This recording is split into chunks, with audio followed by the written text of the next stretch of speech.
Hey guys, it's me Shelley, and today I wanted to do a story about my ectopic pregnancy. I want to go through my experience from my signs and symptoms to my surgery and to post-surgery. I don't know, it's very difficult for me to tell this story, and I had to pray about it, and I don't know, I don't really talk about my ectopic pregnancy. It's something that I really don't like to relive, so it's very difficult for me to go back through and remember everything. But I feel like if my story can help somebody else who's going through the same thing that I went through, then that's fine. I can tell it, and I can have enough strength and courage to be able to share my story with you all. So I guess I'll start at the beginning. When I first found out I was pregnant with the ectopic pregnancy, I think I was about 5 to 6 weeks along. A week before I found out I was pregnant, I had somewhat of a period. It was light, it wasn't like a regular period, and it might have lasted for maybe a day to maybe a day and a half. And it was, I don't know, it wasn't like a deep red, it was like light pink, and it didn't really hurt, and it just wasn't like a regular period. But I didn't think anything of it. I didn't think I could be pregnant or anything. And at that time, I actually was thinking that the HCG diet that I was on had something to do with my period being that light. So it was a week after that, I started not feeling like myself. I started feeling tired. Certain smells would get to me. I would feel nauseated. I just didn't feel like myself. So I said, well, maybe I should go take a pregnancy test. So I went and I took one. And of course, it came back positive. It said I was pregnant, but at the time I didn't know that I was really pregnant because, like I said, I didn't know if the HCG diet had anything to do with me having a positive pregnancy test. So I told my husband, and when he got back to where I was, I don't know, it was nighttime, and I was sort of kind of feeling crampy. I didn't know if that was normal. So I called the ER and they told me to come in. So I came in. They took blood work. They said that indeed I was pregnant, and then they tried to do a transvaginal ultrasound, and they didn't see a sac, they didn't see a baby or anything. And they said maybe that's too early and for me to schedule an appointment at an OBGYN's office. They recommended one to me. And let's see. I called the OBGYN office, I want to say that next morning, and scheduled an appointment. And they got me in a couple days later, and they did the blood work again. They tried to do a transvaginal ultrasound. You know, they asked the basic questions, trying to get previous health history. And he said he was thinking with my HCG level being so low that maybe I just found out early on in pregnancy and that it was too early to see anything. So he said to come back in, was it 40? No, yeah, 48 hours to get the HCG levels drawn again. And so I went back, had my labs done again. I think they got it back that next day, and he said that they had increased, and it was in the correct limit that it should have increased, but my progesterone level was low. So he ended up prescribing me something for progesterone to increase my levels.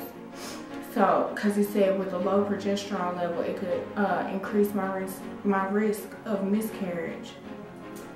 So, he wanted to continue to monitor my HCG level. So I think it was like Saturday would have made it 48 hours. So I went back that following Monday, and he said my levels had increased the way it should be, and I was like, okay.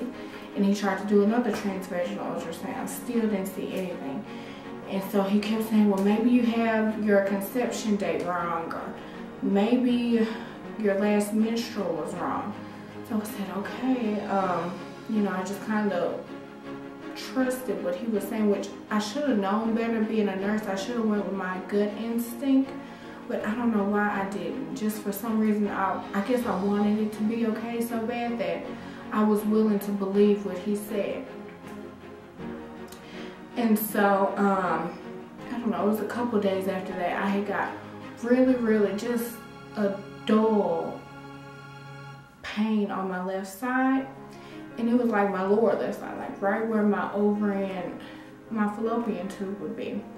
And I started spotting, so I didn't know if I was having a miscarriage or what. So I called my OBGYN's office immediately, and they said as long as I don't saturate 1 pad per hour, I believe, then it would be okay just to lay down and get rest, and if the pain increases, to call them back. And so I said okay, and then I waited, I think it was that night, and it just would not go away, and it was still dull and achy. And so I went ahead and went to the emergency room. They drew my labs again. They tried another transvaginal ultrasound, still didn't see anything. So at that point, the ER doctor had already diagnosed me as having ectopic pregnancy. But I don't know, for some reason they had to contact my OBGYN, and he told them to release me home and to put me on temporary bed rest. That my levels were increasing accordingly, and that everything was fine. So the hospital actually discharged me with paperwork stating that it could possibly be ectopic, and it gave me the signs and symptoms of ectopic pregnancy, and if I'm experiencing any of these, to not drive myself, to have somebody drive me to the emergency room immediately, and blah blah blah, and just that it was a serious situation. Can't even talk. It was a serious situation, and that it would need to be handled immediately if it was ectopic. So I want to say I went back to the doctor that next day, and he said he scheduled at my appointment for 2 weeks later, because he said my levels were fine and there was no need to check it anymore.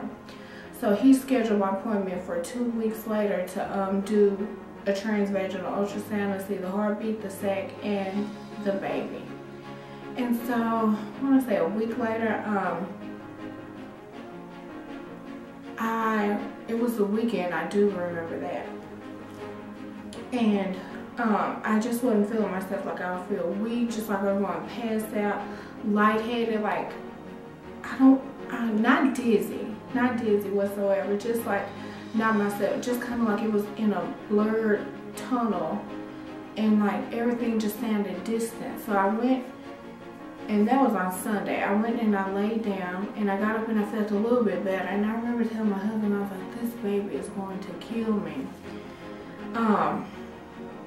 And we went out to eat that night, and then we came back home, and I just crashed. I went to sleep because I don't know, y'all, I just didn't feel like myself.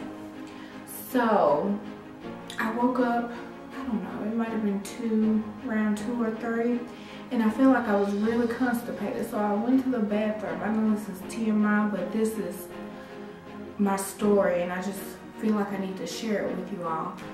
So I went to the bathroom, and I could not have a bowel movement for anything. And so when I tried to get up, I remember I could not stand up straight. Like I could not even get up off the toilet. The pain was so sharp. It felt like my left side was just ripping apart from my lower abdomen to my leg. It just hurt so bad. And I just remember thinking, what is going on? I didn't know if I had pulled something or strained something, or if I was actually having a miscarriage or what. As a matter of fact, I didn't even think about the ectopic pregnancy for some reason. I don't even know why I didn't think about it. But anyway, I finally managed to get up and to make it back to the bedroom. And I remember I was hunched over our dresser, and my husband was asleep because he didn't know anything what was going on. And so I just started crying because I couldn't move, I couldn't do anything. And he said, "Are you okay?" He finally woke up, he said, "Are you okay?" And I said, "I don't know what's wrong." He was like, "Well, come lay down." And so I finally made it to the bed, and when I tried to lay down, I could not lay flat for anything. Like the pain was so intense. That was one of the worst pains I had ever felt at that time. And he said, "Come on, we gotta go to the emergency room." So I got to the drive.